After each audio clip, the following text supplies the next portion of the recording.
Donc je viens vous présenter les maladies à caractère professionnel liées au travail sur écran en Occitanie, avec essentiellement des données qui sont de l'ex-Midi-Pyrénées, étant donné que la partie Languedoc-Roussillon de la grande région Occitanie a adhéré que très récemment à ce dispositif que je vais vous présenter.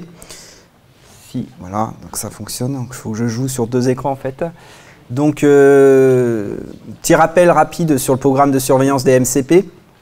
Le programme de surveillance, c'est un programme de surveillance épidémiologique qui s'appuie sur un réseau de médecins de travail volontaires. Donc, tous les médecins du travail peuvent être volontaires et adhérer à ce réseau, qui a pour objectif d'estimer les prévalences des maladies à caractère professionnel. MCP, c'est maladies à caractère professionnel, et de suivre leur évolution dans le temps. Donc l'idée d'une surveillance, c'est de s'inscrire dans le temps pour voir les tendances, voir comment cela évolue, et pour les MCP, pour voir qu'est-ce qui peut émerger au cours du temps. Émergence auxquelles on ne s'attend pas forcément. Et de décrire dans un second temps les agents d'exposition qui pourraient être responsables, qui pourraient avoir un lien avec les pathologies que l'on identifie. L'idée, c'est de contribuer à l'estimation de la sous-déclaration des maladies professionnelles qui sont connues en France par ailleurs. Et en Midi-Pyrénées, c'est depuis 2005 que ce réseau de surveillance existe, alors qu'en Occitanie, plus largement, c'est depuis 2016 forcément, mais c'est aussi en Languedoc-Roussillon, c'est que depuis 2016 que réellement c'est opérationnel.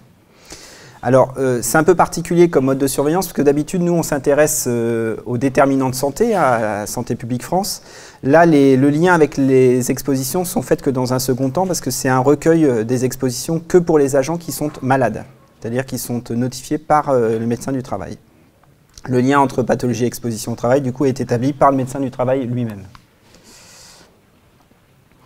Alors la méthode, en fait, il s'agit de toutes les maladies ou symptômes considérés par les médecins du travail comme étant en lien avec le travail et qui surtout n'ont pas été reconnus dans le tableau des pathologies professionnelles, hors accident de travail, ni accident du travail bien évidemment.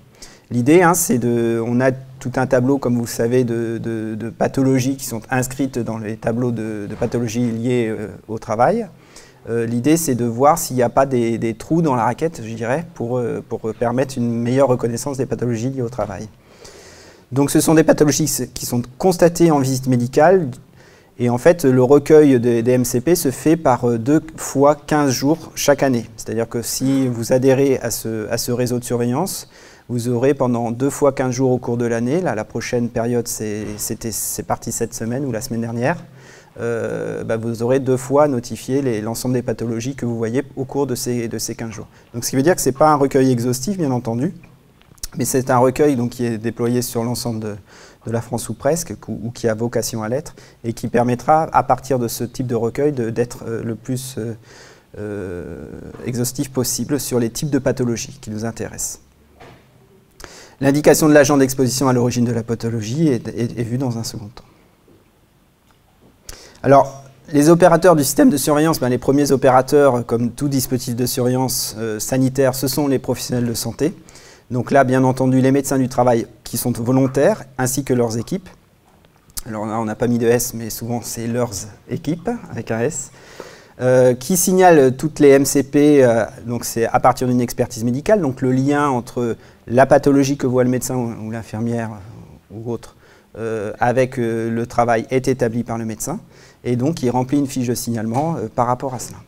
Et derrière, il y a un binôme au niveau régional qui associe épidémiologistes régionaux de Santé publique France, de l'Observatoire régional de la santé ou de la Directe, et des médecins inspecteurs du travail. Et puis par ailleurs, donc ça c'est chargé d'animer tout le réseau au niveau de la région. Et par ailleurs, il y a une équipe au niveau national, au niveau de la direction santé-travail de Santé publique France, qui est là, elle, pour collecter, coordonner le système, exploiter au niveau national les données, parce qu'on a plus de puissance au niveau national qu'au niveau régional, bien entendu, et de restituer les données au niveau des résultats nationaux. Donc bien entendu, les remontées se font à partir de tous les types de visites. Alors attendez, parce que là, je ne suis pas... Vous n'avez pas bougé, là? Non. Ah oui, effectivement. Donc en termes de résultats, En fait, on a 121 414 salariés vus en visite de santé au travail qui sont intégrés au dispositif MCP, pour lesquels on a eu des remontées. Et il y a eu 278 salariés avec au moins une pathologie ou un symptôme lié au travail sur écran. Ces salariés pouvant avoir plusieurs pathologies, ça représente au total 314 pathologies. Donc là, vous avez la prévalence des MCP liés au travail sur écran selon le sexe, avec chez les hommes et chez les femmes. On voit que les MCP liés au travail sur écran représentent 0,4% chez les femmes et 0,1% chez les hommes. Ah, alors là, c'est pas moi. Oui, sauf que là...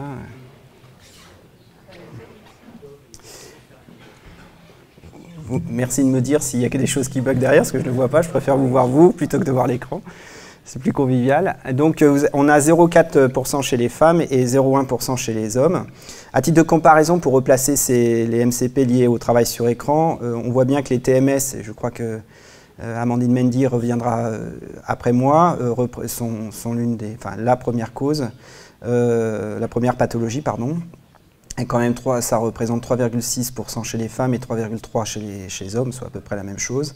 Ensuite, on a les souffrances psychiques qui sont plus importantes chez les femmes, avec 3,4%, puis des troubles auditifs. Si j'ai un petit peu de temps, je vous présenterai la même chose, mais pour la fonction publique, ce qui vous intéresse ici. Donc voici la répartition des pathologies ou symptômes liés au travail sur écran, signalés par les médecins du travail. Donc là, c'est quel que soit salarié du secteur privé ou du secteur public. On a bien entendu, vous voyez, l'énorme prédominance des TMS avec 67%. Amandine vous fera un petit détail de ce qu'il y a derrière ces TMS. Ensuite, on a les troubles de la vision, puis les affections de l'appareil locomoteur et autres, type céphalée et prise de poids. Donc on voit vraiment l'importance des TMS dans ce camembert.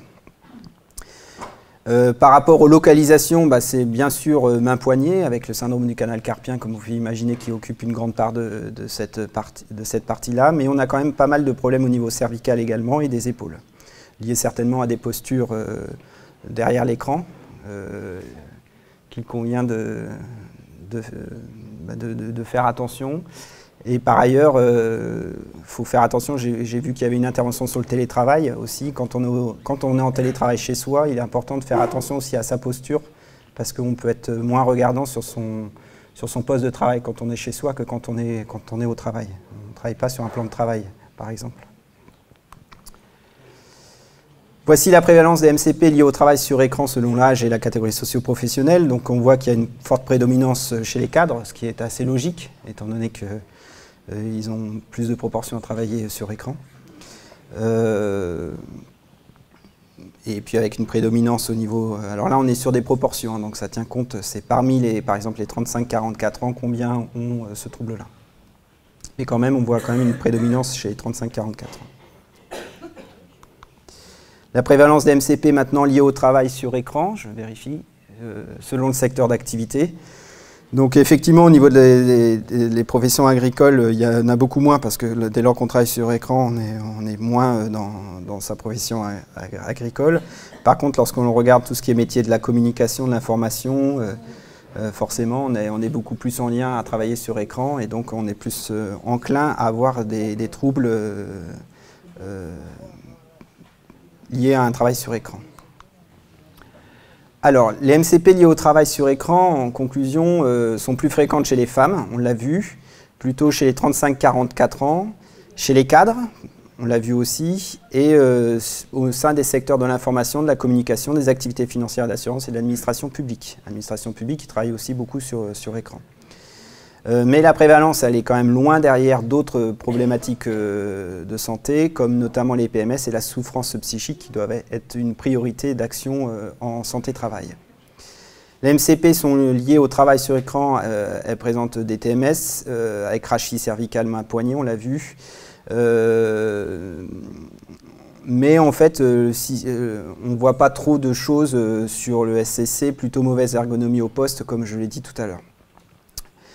Troubles de la vision, fatigue visuelle, et en prévention, ce qui est important, c'est que l'on puisse véritablement... Le SCC, Syndrome du canal carpien, pardon, oui. Oui, vous faites bien de poser la question. Du coup, ce qui est important, c'est vraiment d'adapter le poste de travail. L'organisation du travail aussi est importante, parce qu'on sait que cette organisation du travail va avoir des liens, notamment sur les troubles psychiques, etc. Le télétravail, encore une fois, peut avoir des avantages, mais également des inconvénients. Et il faut y prêter une grande attention. Alors, rapidement, si vous voulez rejoindre ce réseau, je vous y invite. On est en montée en charge sur la partie est de l'Occitanie, et notamment dans le Gard. Donc c'est très bien que je puisse intervenir aujourd'hui parce que ici vous avez tous les liens pour vous permettre d'adhérer à ce réseau, et c'est grâce aux médecins du travail, à tous les intervenants en médecine du travail que l'on peut faire remonter et faire émerger des connaissances sur de nouveaux liens éventuellement, de nouvelles pathologies surtout, et c'est important de pouvoir les prévenir, et donc en les connaissant mieux, on peut mieux les prévenir. Donc vous avez le lien de ma collègue Stéphanie Rivière @santépubliquefrance.fr, ainsi que son numéro de téléphone. Vous pouvez l'appeler, vous pouvez lui envoyer un mail si vous souhaitez adhérer à ce réseau, et ce serait vraiment une excellente chose. Vous avez par ailleurs, si vous voulez, avant d'adhérer, aller voir un petit peu ce que cela donne en termes de données au-delà des pathologies en lien avec le travail sur écran. Vous avez tout un tas de publications qui, par exemple, les MCP, surveillance des maladies à caractère professionnel en Picardie, dans d'autres régions. Vous avez des bulletins épidémiologiques hebdomadaires. Je ne sais pas si vous y avez accès, enfin vous y avez accès forcément parce que c'est en ligne, mais surtout si vous y allez les voir. Donc je vous invite à regarder toute cette littérature. Vous verrez que à chaque fois, sans vous, en fait, nous, on a du mal à pouvoir relier ça et à rendre service à l'ensemble de la communauté, travailleurs notamment. Et puis là, c'est le résultat dont je vous parlais tout à l'heure, qu'on a rajouté en dernière slide, c'est-à-dire la prévalence des MCP liés au travail sur écran selon le secteur de l'administration publique. Donc là, c'est uniquement au sein de l'administration publique, donc ce qui vous intéresse, vous, sachant qu'on voit que c'est assez proche de ce qu'on retrouve en règle générale de toute façon. Vu qu'on a les mêmes taux, on voit que les MCP liés au travail sur écran, en fait, il est pas si important que ça, même si ce sont des choses qui doivent continuer à être regardées parce que ça va évoluer dans le temps. Mais en fait, c'est assez récent finalement, ça fait 20 ans qu'on travaille énormément sur écran, ça fait pas si longtemps que ça, donc les troubles, on va les voir apparaître peut-être que maintenant. Donc c'est important de veiller à ça, et bien sûr les TMS, les souffrances psychiques et les troubles auditifs, mais ça j'imagine que vous connaissez ça par cœur, donc je vais laisser la parole à Amandine.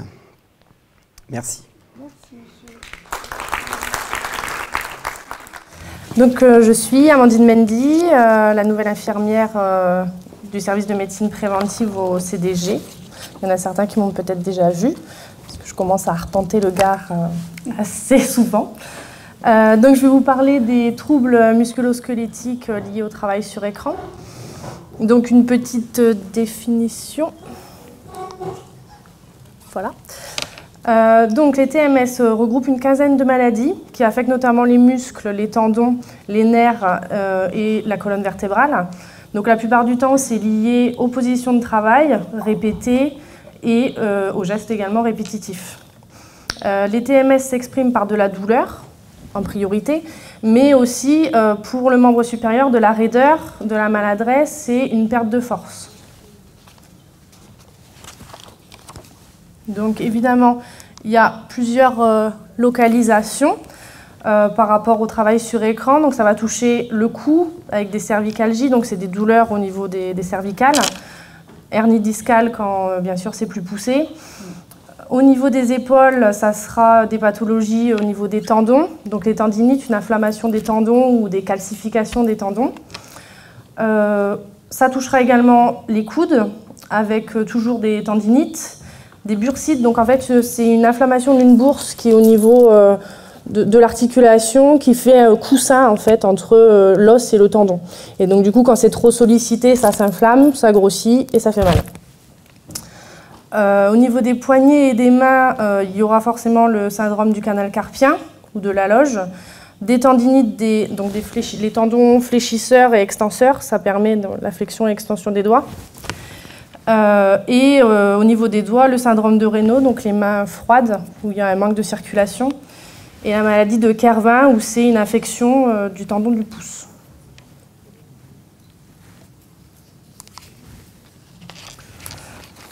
Par rapport à ces pathologies, les TMS donc des membres supérieurs sont reconnus au titre des tableaux 57, 69, 97 et 98 des maladies professionnelles. Et ils constituent actuellement les pathologies professionnelles les plus répandues dans les pays industrialisés. Parce que forcément, le travail sur écran se développe de plus en plus. Donc, il y aurait aussi un gros impact sur la vue. Ça n'a pas été démontré pour l'instant scientifiquement, mais ça engendre en tout cas une fatigue visuelle avec une sensation de lourdeur, des rougeurs, des picotements, éblouissements et myopie temporaire. Également les yeux secs, donc ça peut être lié au climat dans lequel vous travaillez, dans le bureau, par rapport à la température, à la sécheresse de l'air, etc. Et des maux de tête aussi. Donc en fait, ce travail sur écran, il va être révélateur de petits défauts qui existent déjà à la base, mais ça les fait venir plus rapidement que si vous auriez travaillé à l'extérieur, à l'air naturel.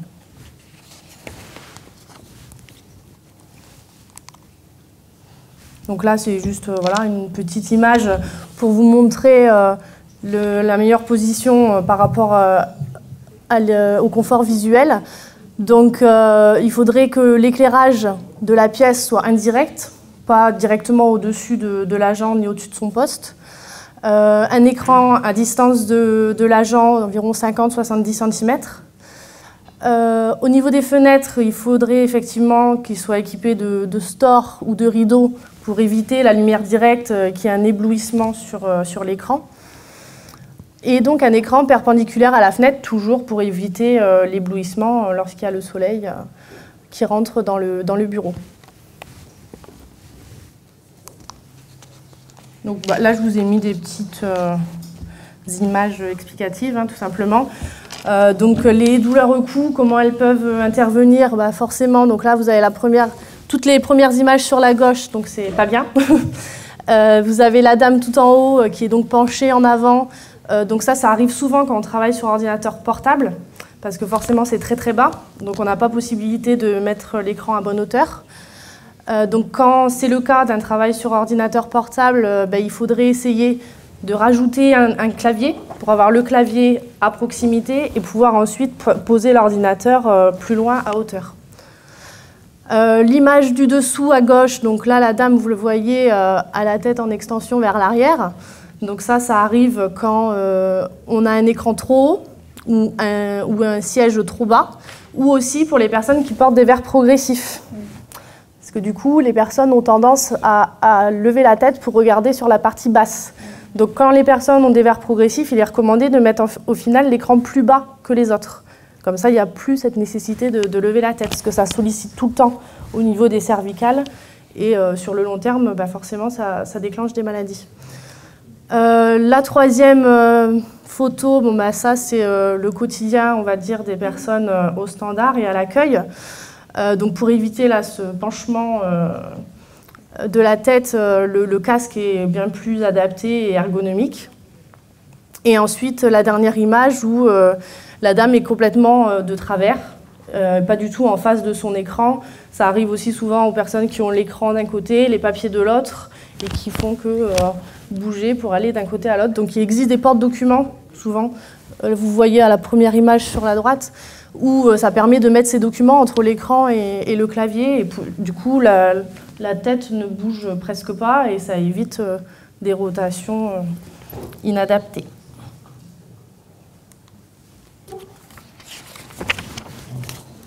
Donc là, sur les épaules et les poignets, donc là, vous voyez sur la première image en haut que la dame a la souris bien trop éloignée de son bras, donc elle est en extension forcée tout le temps.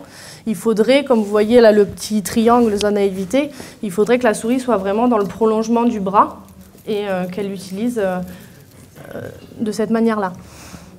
Ensuite, il y a la problématique des téléphones qui sont souvent mis à distance parce qu'on met tout ce qu'on a de plus usuel, donc l'ordinateur, les papiers, on les met plus proches et le téléphone, on le met un peu plus loin et au final, à chaque fois qu'il sonne, on s'étend.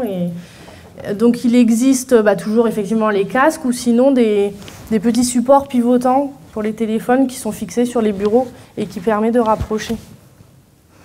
Et la troisième image, c'est le travail toujours sur ordinateur portable qui n'a pas vocation à être continuel en fait. C'est vraiment de façon ponctuelle normalement. Parce que au niveau ergonomie, sur le long terme, au niveau des poignets, vous voyez qu'elle est complètement cassée et c'est pas du tout adapté. Donc il y a des tapis qui seraient plus adaptés pour ça.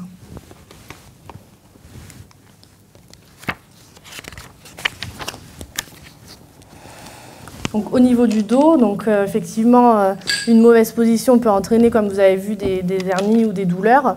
Donc il faut bien penser à vérifier la hauteur du bureau, la hauteur de l'écran, la hauteur du siège également, et le dossier qui souvent peut se régler pour qu'il soit au final bien au niveau du creux du dos, qui soutient, si vous voulez, le creux et éviter un tassement des vertèbres.